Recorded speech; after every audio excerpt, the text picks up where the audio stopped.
Good morning and welcome back to Disney at Dawn of the Kingdom Keepers series. We're looking at chapters 25 through 31 today. We are in for a little bit of a marathon. Animal Kingdom opens and the gang all comes together, chugging Coke to stay awake on a caffeine high.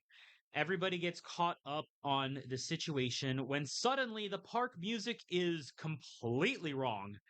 Animal Kingdom does not play the Little Mermaid soundtrack until today.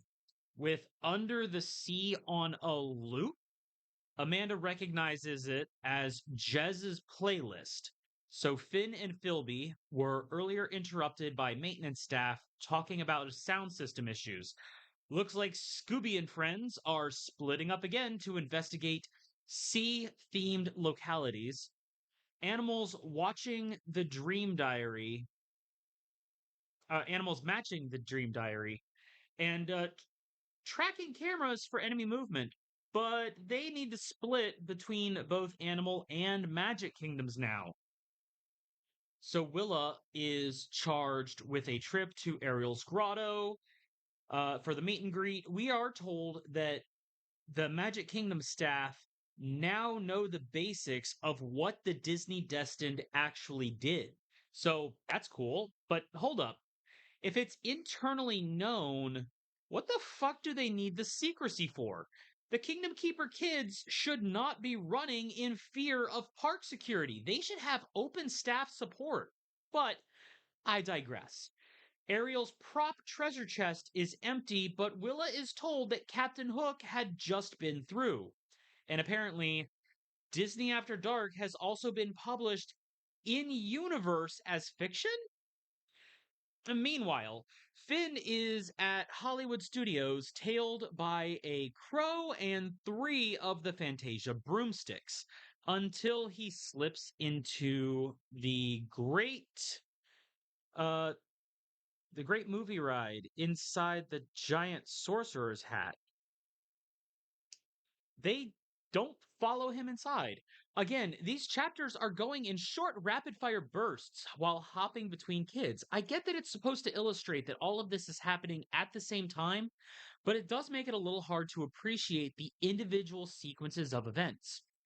And then 28 gives us a very rare treat, staying with one person for two chapters in a row. Having lost his tails, Finn is back on task to go under the sea in a Voyage of the Little Mermaid attraction. But lo and behold, the broomsticks did follow to the mermaid show. Though they seem to be more focused on the show than on Finn, if they are agents of Overtakers, it would seem they are looking for something in the same locations as our cast.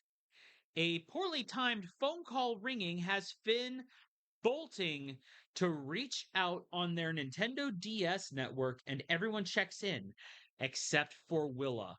And the last we were made aware, Captain Hook was in her zone, in her wait in line to get into Mickey's PhilharMagic.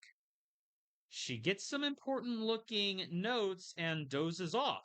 Country Bears seem to carry her off, and well, now she seems to have crossed over, trapped by the rogue server.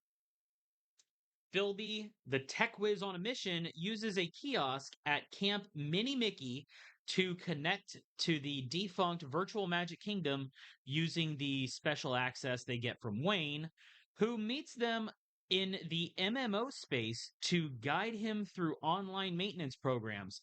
Inspection of the sound systems confirms that Jez's Under the Sea hack is most likely sourced to Asia's domain in the Animal Kingdom.